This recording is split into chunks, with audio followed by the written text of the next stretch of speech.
by Bob Neufeld. Andersen's Fairy Tales by Hans Christian Andersen. Chapter 2. The Swineherd. There was once a poor prince who had a kingdom. His kingdom was very small, but still quite large enough to marry upon, and he wished to marry. It was certainly rather cool of him to say to the emperor's daughter, "Will you have me?" But so he did, for his name was renowned far and wide, and there were 100 princesses who would have answered, "Yes," and "Thank you kindly." We shall see what this princess said. Listen. It happened that where the prince's father lay buried there grew a rose-tree, a most beautiful rose-tree, which blossomed only once in every 5 years, and even then bore only one flower, but that was a rose. It smelt so sweet that all cares and sorrows were forgotten by him who inhaled its fragrance. And furthermore the prince had a nightingale, who could sing in such a manner that it seemed as though all sweet melodies dwelt in her little throat. So the princess was to have the rose and the nightingale, and they were accordingly put into large silver caskets and sent to her. The emperor had them brought into a large hall, where the princess was playing at visiting with the ladies of the court. And when she saw the caskets with the presents, she clapped her hands for joy. "Ah, if it were but a little pussy-cat," she said. But the rose-tree with its beautiful rose came to view. "Oh, how prettily it is made!" said all the court ladies. "It is more than pretty," said the emperor. "It is charming." But the princess touched it, and was almost ready to cry. "Fie, papa," she said. "It is not made at all. It is natural." "Let us see what is in the other casket before we get into a bad humor," said the emperor. So the nightingale came forth, and sang so delightfully that at first no one could say anything ill-humored of her. "Superbe! Charmant!" exclaimed the ladies, for they all used to chatter French, each one worse than her neighbor. "How much the bird reminds me of the musical box that belonged to our blessed Empress," said an old knight. "Oh, yes, these are the same tones, the same execution." "Yes, yes," said the emperor, and he wept like a child at the remembrance. "I will still hope that it is not a real bird," said the princess. "Yes, it is a real bird," said those who had brought it. "Well, then, let the bird fly," said the princess, and she positively refused to see the prince. However, he was not discouraged. He daubed his face over brown and black, pulled his cap over his ears, and knocked at the door. "Good day to my lord the emperor," said he. "Can I have employment at the palace?" "Why, yes," said the emperor. "I want someone to take care of the pigs, for we have a great many of them." So the prince was appointed imperial swineherd. He had a dirty little room close by the pigsty, and there he sat the whole day and worked. By the evening he had a pretty little kitchen pot. Little bells were hung all around it, and when the pot was boiling, these bells tinkled in the most charming manner, and played the old melody, "Ach, du lieber Augustin, alles ist weg, weg, weg. Ah, dear Augustine, all is gone, gone, gone." But what was still more curious, whoever held his finger in the smoke of the kitchen pot immediately smelt all the dishes that were cooking on every hearth in the city. This, you see, was something quite different from the rose.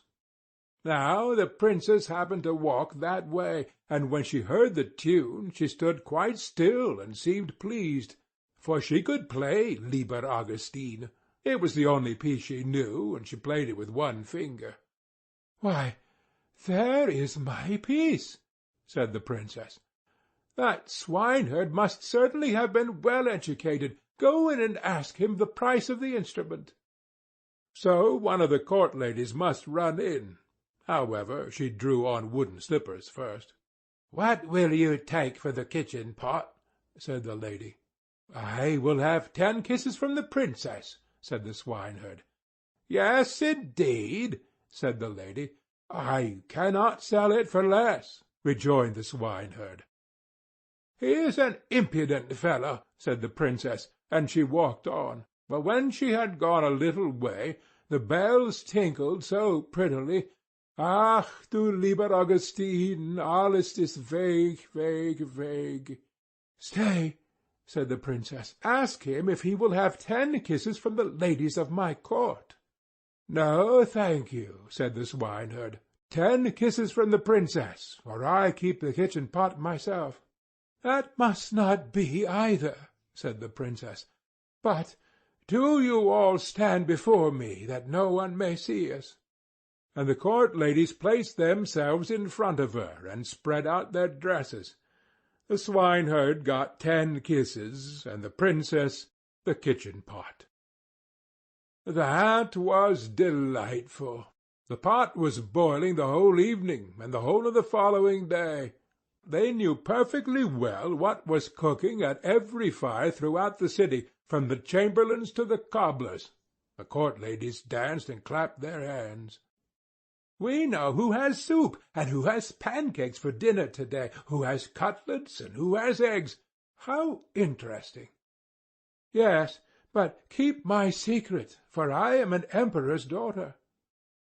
The swineherd, that is to say, the prince, for no one knew that he was other than an ill-favoured swineherd, let not a day pass without working at something.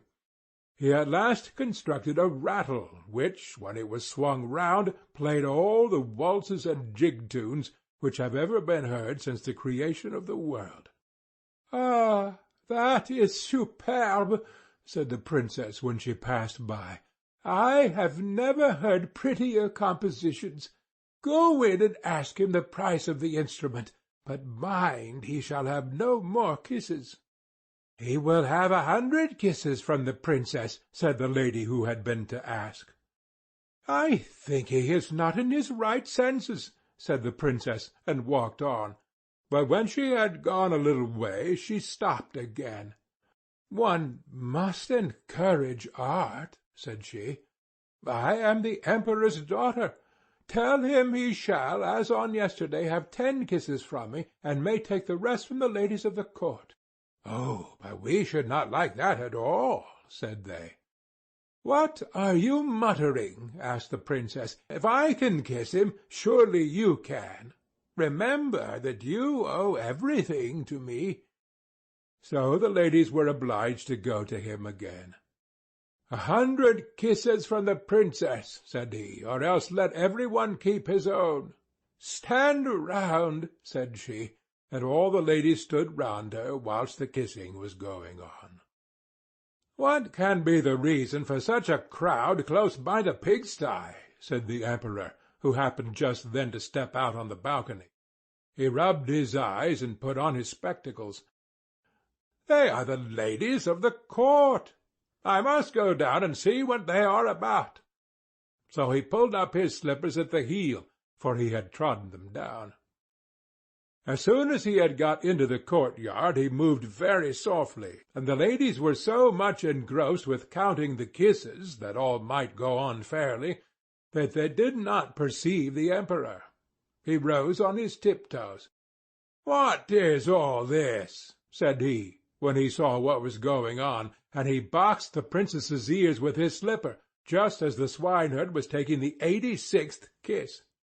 "March out!" said the emperor, for he was very angry, and both princess and swineherd were thrust out of the city.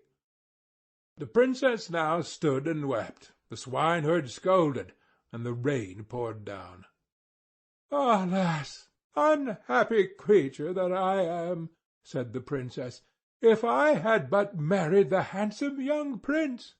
Oh, how unfortunate I am!" And the swineherd went behind a tree, washed the black and brown color from his face, threw off his dirty clothes, and stepped forth in his princely robes. He looked so noble that the princess could not help bowing before him. "I have come to despise thee," said he. "Thou wouldst not have an honourable prince. Thou couldst not prize the rose and the nightingale, but thou wast ready to kiss the swineherd for the sake of a trumpery plaything. Thou art rightly served." He then went back to his own little kingdom, and shut the door of his palace in her face. Now she might well sing, "Ach, du lieber Augustin, alles ist weg, weg, weg." End of The Swineherd.